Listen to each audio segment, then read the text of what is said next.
रूस की तरफ से एड्रेस किया गया है। रूस ने उसका जवाब दिया है। रूस के विदेश मंत्री ये कह रहे हैं अगर यूक्रेन हथियार डाल देता है तो वो बातचीत की टेबल पर आने के लिए तैयार है। रूस का ये बड़ा स्टेटमेंट, कंडीशन एक तरीके से आप कहिए लगा रहे हैं रूस के विदेश मंत्री। वो कह रहे हैं कि यूक्रेन के फोर्सेस को हथियार डालना होगा और अगर वो हथियार डाल देते हैं तो उसके बाद रूस बातचीत के लिए तैयार है। इस वक्त ये बड़ी खबर, रूस का स्टेटमेंट, और ये देखते हुए कि लगातार ये दावा किया जा रहा है कि राजधानी कीव से रशियन फोर्सेस 10 किलोमीटर की दूरी पर हैं। यूक्रेन द्वारा बातचीत की अपील की गई और उस पर रूस के विदेश मंत्री क्या कह रहे हैं वो हम आपको इस वक्त जी न्यूज के स्क्रीन पर दिखा रहे हैं। रूस कह रहा है अगर यूक्रेनियन फोर्सेस हथियार डाल देते हैं तो रूस बात करने के लिए तैयार है। रूस बात करने के लिए तैयार है। इससे पहले यूक्रेन के राष्ट्रपति का वो स्टेटमेंट आपको याद होगा, जब रूस ने वॉर का ऐलान किया था, व्लादिमीर पुतिन ने स्पेशल मिलिट्री ऑप्स का ऐलान किया था, तब जेलेंस्की ने कहा था यूक्रेन के राष्ट्रपति की उनके द्वारा रीच आउट करने की कोशिश की गई क्रेमलिन को, लेकिन उसका जवाब उन्हें साइलेंस में मिला। लेकिन आज रूस के विदेश मंत्री जब इस तरह के दावे किए जा रहे हैं कि रशियन फोर्सेस 10 किलोमीटर दूर है राजधानी कीव से, कह रहे हैं कि अगर यूक्रेन के फोर्सेस हथियार डाल दे तो रूस बातचीत के टेबल पर आने के लिए तैयार है। रूस के विदेश मंत्री का ये बड़ा स्टेटमेंट इस वक्त हम आपको जी न्यूज पर दिखा रहे हैं। तो लगातार वो तस्वीरें भी आपको दिखा रहे हैं जिसमें आप एक्सप्लोजन देख सकते हैं, धुएं का गुबार देख सकते हैं, आग के गोले देख सकते हैं, मिलिट्री स्ट्राइक्स देख सकते हैं। और कुल मिलाकर यूक्रेन में जो क्राइसिस है, बड़ा ह्यूमैनिटेरियन क्राइसिस, ह्यूमैनिटी के लिए बड़ा क्राइसिस, यूक्रेन सिसक रहा है रूस के वार से। यूक्रेन में हाहाकार मचा हुआ है, हर तरफ तबाही, दर्द, बेबसी, आंसू, और लोग बंकर में, सबवे में सिर छिपाने के लिए मजबूर। किसी को नहीं पता अगली मिसाइल कहां पर गिरेगी, किस पर गिरेगी, कौन सा बम कहां गिरेगा। यूक्रेन रूस का सामना करने की कोशिश तो कर रहा है, लेकिन पुतिन की पावर के आगे टिक पाना यूक्रेन के लिए आसान नहीं, बल्कि कहना चाहिए करीब करीब नामुमकिन है। और इसीलिए यूक्रेन बातचीत की अपील भी कर रहा है।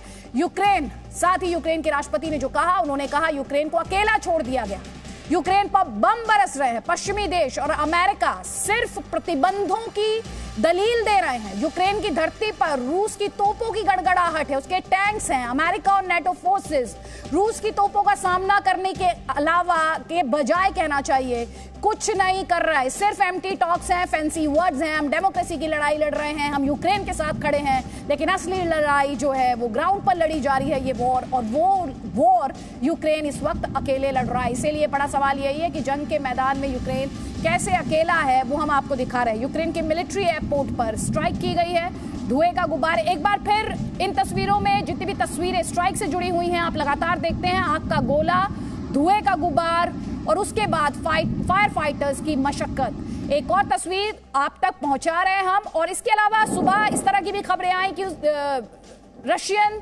मिसाइल जो है उसे डाउन किया गया, डिस्ट्रॉय किया गया यूक्रेन द्वारा। ये दावा किया गया 800 सैनिक रशिया के उसने मारे हैं, ये दावा किया गया। और देखिए आप देख पा रहे हैं 24 फरवरी 2022 की ये तस्वीर,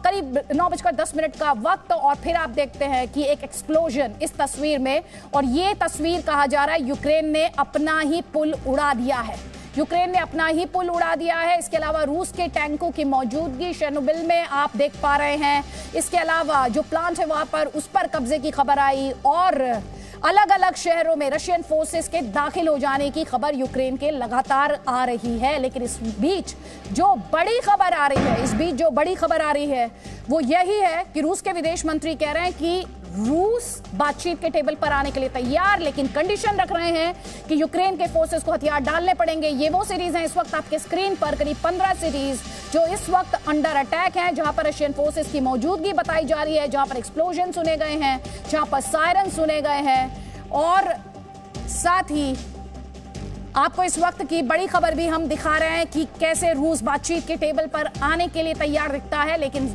ये भी स्पष्ट करते हुए कि पहले यूक्रेन के फोर्सेस को हथियार डालने होंगे। बहुत इमोशनल तस्वीर आ जाए, इस तस्वीर को देखकर शायद ही कोई भावुक ना हो। एक बेटी को दूर भेजने का दर्द क्या होता है और पिता की मजबूरी क्या होती है, वो आप इस तस्वीर में साफ तौर पर देख पा रहे हैं। एक पिता अपनी बेटी से लिपटकर बिलखते हुए, रोते हुए, मायूसी इन तस्वीरों में, बेबसी इन तस्वीरों में, लेकिन अपनी बेटी को सुरक्षित जगह पर सेफ जोन में भेजने की मजबूरी, जो कि आप इस तस्वीर में देख सकते हैं। बच्ची को बिलखते हुए, रोते हुए, और पिता की बेबसी भी आपको इन तस्वीरों में दिखाई देगी। लेकिन फिर इन तस्वीरों को देखकर यह सवाल भी उठेगा कि जो इस दुनिया में बादशाहत का दावा करती रही ताकतें, जो ताकतें ये कहती रही कि वो दुनिया को चलाती हैं, आज वो ताकतें कहाँ हैं? रशिया के सामने वो इतनी मजबूर क्यों दिखाई दे रही हैं? यूनाइटेड नेशंस कहाँ है?